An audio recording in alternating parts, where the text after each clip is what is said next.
आइए दोस्तों देखते हैं 71वीं पीटी के लिए अब हमें कैसी रणनीति अपनानी चाहिए और हमें अब कैसे पढ़ना होगा ताकि पीटी क्लियर हो। आखिर टॉपर बार बार कैसे पीटी क्लियर करते हैं, हम लोग भी कैसे पीटी बार बार निकालते हैं। दोस्तों इसके लिए कोई ज़्यादा सीक्रेट उक्रेट बात है नहीं, बस थोड़ा सा स्मार्ट स्टडी करना पड़ता है।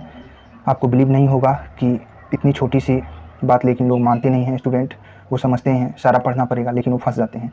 चलिए देखते हैं क्या करना होगा। इसके लिए दोस्तों सबसे पहले हमें क्या पढ़ना है और क्या नहीं पढ़ना है ये जानना ज़रूरी है दोस्तों, क्योंकि अब पीटी के लिए समय बहुत कम बचा है।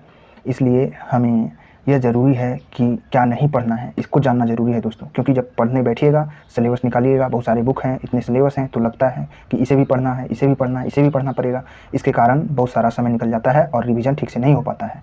इसलिए हमें यह देखना ज़रूरी है कि हमें क्या नहीं पढ़ना है और क्या पढ़ना है। तो चलिए इसके लिए देखिए समय तो बहुत कम है, क्योंकि अगस्त या सितंबर में एग्ज़ाम होने वाला है और ज़रूरी है जो चीज़ हमें ज़रूरत है उसी को पढ़ना है।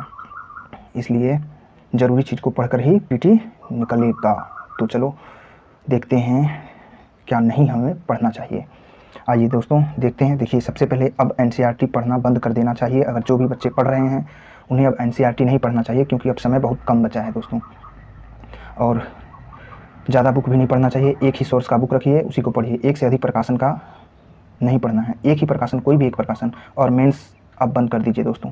जो भी अब मेंस लिखेगा उसका सारा समय उधर ही आधा समय चल जाएगा, तो फिर पीटी के लिए नहीं हो पाएगा। अगर जिन बच्चों का मेंस पहले से कमज़ोर है या कभी नहीं लिखे हैं तो वो एक दो क्वेश्चन लिख सकते हैं, वो भी बहुत कम समय देकर, आधा घंटा या 1 घंटा, उससे ज़्यादा समय नहीं देना होगा। नहीं तो समय खत्म हो जाएगा और रिवाइज नहीं कर पाइएगा। जब पीटी ही नहीं निकलेगा तो मेंस का क्या ही कर लीजिएगा। और इसके लिए दोस्तों सबसे पहले ये समझिए, एग्ज़ाम जो है अगस्त के अंतिम सप्ताह या खूब हो सकता है तो सितंबर के पहले सप्ताह में ज़रूर हो जाएगा, क्योंकि इस बार चुनाव है और सितंबर के पहले सप्ताह से उधर नहीं जाने वाला है किसी भी हाल में दोस्तों। ये सितंबर के पहले सप्ताह से ही हो सकता है अगस्त के अंतिम माह में ही हो जाए।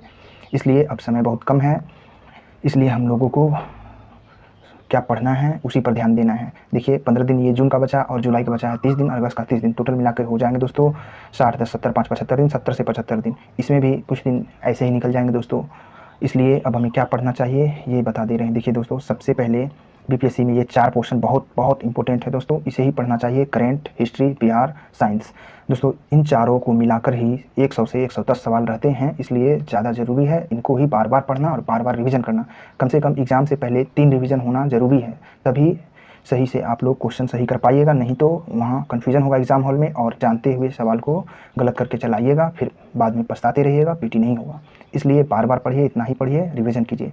जैसे लूसेंट है, मात्र एक ही बुक रखिए जो सब्जेक्टिव वाला है, वो ब्लू कलर का जो आता है लूसेंट और घटना चक्र, ये 24-25 का दोनों को रखना है। और करेंट में एक प्रतियोगिता दर्पण या मंथली किसी का पढ़ते रहिए अगर पढ़ रहे हैं, और एडिटोरिया का वार्षिक आ ही जाएगा, स्पीडी या एडिटोरिया किसी का, बस इतना ही पढ़ना है, इससे ज़्यादा कुछ नहीं करना है। बार बार इसी को पढ़िए और जो संबंधित टॉपिक गलत हो रहा है या नहीं आ रहा है समझ में, उसको चैट जीपीटी या गूगल से सर्च कर लीजिए और बार बार उसको देखिए, सुनिए, पढ़िए। बस इसके अलावा इससे ज़्यादा समय तो है नहीं, इतना ही पढ़ते पढ़ते आपका समय निकल जाएगा। हो सकता है एक रीडिंग मार पाइएगा, रिवीजन नहीं हो पाएगा। इसलिए ज़्यादा सोर्स को फॉलो नहीं करना है, इतना ही पढ़ना है, तभी पीटी निकलेगा दोस्तों। टॉपर भी यही करते हैं, वो जब बताते हैं तो बच्चों को विश्वास नहीं होता है, और जितने भी बच्चे ऐसे ही पढ़ते हैं उनका निकलता है। अब समय कम है, इसलिए ऐसे ही पढ़ना पड़ेगा।